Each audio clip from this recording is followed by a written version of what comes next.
कई 100 वर्ष पूर्व, जब भारत भूमि पर तप और योग की लहर बह रही थी, तब एक महान योगी गुरु मत्स्येंद्रनाथ समुद्र के तटों, पर्वतों और गुफाओं में भ्रमण करते हुए साधना कर रहे थे। उनकी दृष्टि में संसार केवल दृश्य वस्तु नहीं, बल्कि योग माया की लीला भूमि थी। एक दिन वे नेपाल की एक ग्राम भूमि में पहुंचे। वहां एक निर्धन स्त्री थी, गोरखा ग्राम की गौरी देवी। उसके नेत्र सदैव आंसुओं से भरे रहते थे, क्योंकि उसका कोई संतान न था। गुरु ने उस नारी से पूछा, क्यों है माता, तेरा हृदय इतना उदास क्यों है? वह बोली, स्वामी, मेरे जीवन में कोई उत्तराधिकारी नहीं, बस यही दुहक मुझे भीतर से जलाता है। मत्स्येंद्रनाथ ने कुछ क्षण नेत्र बंद किए और बोले, तू यह भस्म ले जा, इसे श्रद्धा से ग्रहण कर। तुझे ऐसा पुत्र प्राप्त होगा जो योग का सूर्य बनेगा। किंतु स्त्री के मन में संशय था। उसने भस्म को किसी दिव्य वस्तु न समझकर मिट्टी के पात्र में डाल दिया। वर्ष बीते और वह पात्र खेत की मिट्टी में मिल गया। और कमल से उत्पन्न बालक। 12 वर्ष पश्चात उस खेत में एक अद्भुत कमल खिला। उसकी पंखुड़ियां सुवर्णवत चमकती और उसमें से दिव्य सुगंध फैलती। एक दिन जब ग्रामीण वहां पहुंचे तो देखा कमल के हृदय में एक बालक ध्यानस्थ बैठा है। उसके मुख पर अलौकिक तेज था, नेत्र अर्धनिमीलित और श्वास अत्यंत मंद। सभी लोग विस्मित रह गए। कहा जाता है कि उसी समय आकाशवाणी हुई, यह बालक गोरखनाथ है, जो योग की रक्षा करेगा, जो आत्मा का रहस्य उद्घाटित करेगा। सैन गुरु से मिलन। कई वर्षों बाद गुरु मत्स्येंद्रनाथ पुनः उसी ग्राम में आए। उन्होंने बालक को देखा और तत्काल पहचान लिया। वे बोले, हे योगबीज, तू वही है जिसे मैंने काल की मिट्टी में बोया था। अब समय आ गया है, तुझे साधना के मार्ग पर अग्रसर करना होगा। गुरु ने गोरखनाथ को अपने साथ लिया और उन्हें योग की प्रथम दीक्षा दी। गोरख ने नतमस्तक होकर कहा, गुरुदेव, मैं केवल आपका दास हूं, बताइए योग का आरंभ कहां से होता है? मत्स्येंद्रनाथ बोले, योग बाहर नहीं, भीतर आरंभ होता है। जब तू श्वास को जान लेगा, तब ब्रह्मांड तुझसे परिचित हो जाएगा। साधना की दीक्षा। गुरु और शिष्य हिमालय की गुफाओं में पहुंचे।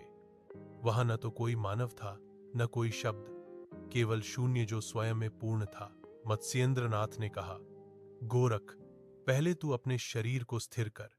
जो शरीर पर अधिकार कर लेता है, वही मन पर राज्य करता है। गोरखनाथ ने पद्मासन में बैठकर हठयोग का अभ्यास आरंभ किया।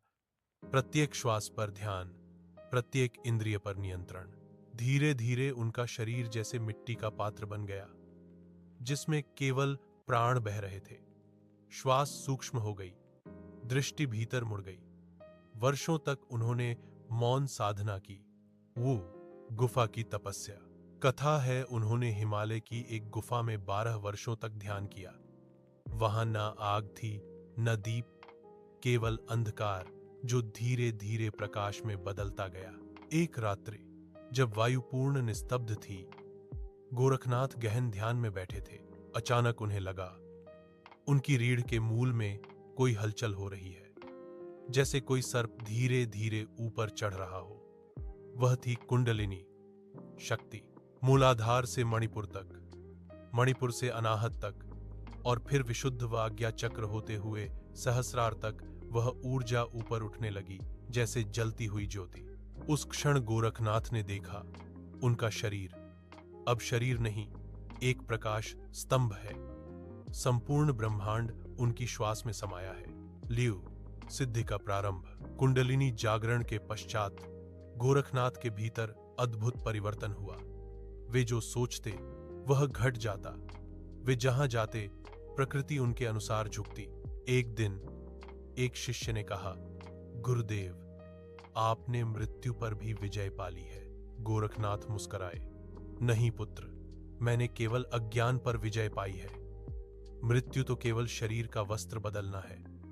वे अष्ट सिद्धियों के स्वामी हो चुके थे। अणिमा, लघिमा, महिमा, प्राप्ति, प्राकाम्य, ईशित्व, वशित्व और कामावसायिता। किंतु उन्होंने उन्हें अपने भीतर रोका नहीं। सिद्धि का उपयोग नहीं, त्याग ही सच्चा योग है। उन्होंने कहा, से गुरु की परीक्षा। कुछ वर्षों पश्चात मत्स्येंद्रनाथ समुद्र तट के एक नगर में गए। वहां के राजा ने उन्हें भोग विलास में फांसा लिया। वे योगी से भोगी बन बैठे। जब यह समाचार गोरखनाथ को मिला, वे व्याकुल हुए। उन्होंने निश्चय किया, मुझे अपने गुरु को उनके मार्ग पर पुनः लाना होगा। गोरखनाथ ने साधना की, अपनी योग शक्ति से स्वयं को बालक के रूप में परिवर्तित किया और राजा के महल में नृत्य करने वाली गोरखिणी रूपी महिला बनकर प्रवेश किया। धीरे धीरे उन्होंने मत्स्येंद्रनाथ को अपने संगीत और वाणी से स्मरण कराया। गुरुदेव, क्या आप भूल गए कि योगी का मार्ग भीतर है, न कि बाह्य सुखों में? मत्स्येंद्रनाथ के नेत्र खुल गए। उन्होंने पहचान लिया कि यह कोई नारी नहीं, उनका शिष्य गोरखनाथ है। वे बोले, पुत्र, तू ही अब सच्चा गुरु है। तूने मुझे पुनः शिवपथ पर लाया। गुरु ने आशीर्वाद दिया, तेरा नाम सदा जीवित रहेगा। तेरी साधना काल के पार जाएगी। वाह! ध्यान की परमावस्था। गुरु के आशीर्वाद के पश्चात गोरखनाथ ने एकांत साधना में प्रवेश किया।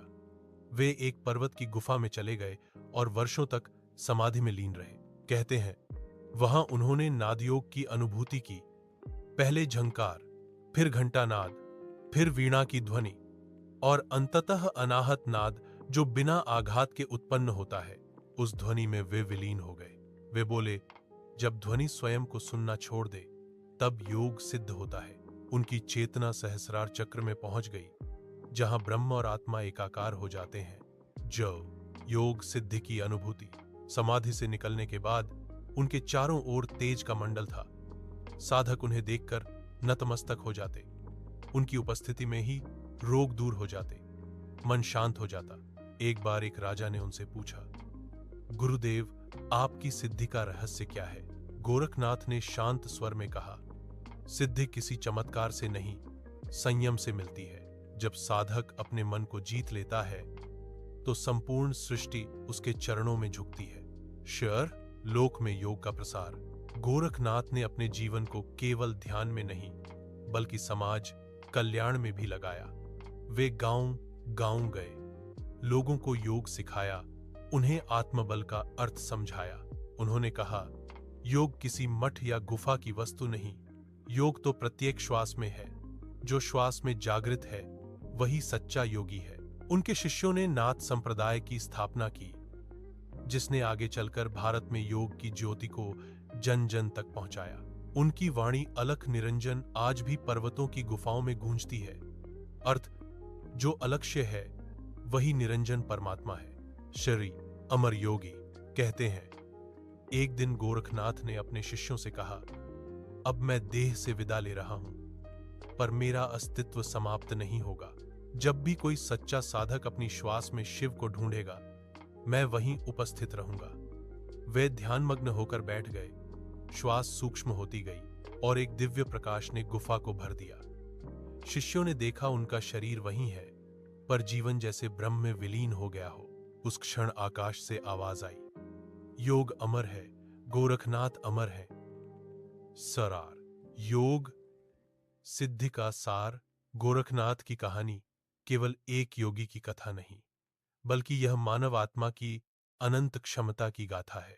उन्होंने संसार को यह संदेश दिया, योग कोई रहस्य नहीं, यह तो अपने भीतर के सत्य को पहचानने की कला है।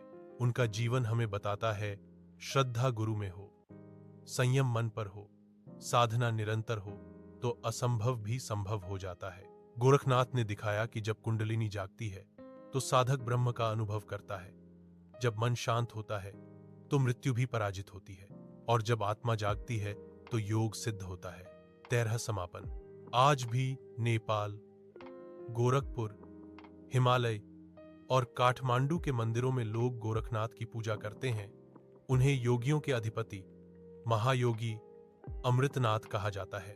उनका एक प्रसिद्ध वचन है, जो अपने भीतर के गोरख को जागृत कर लेता है, वही सच्चा योगी बन जाता है।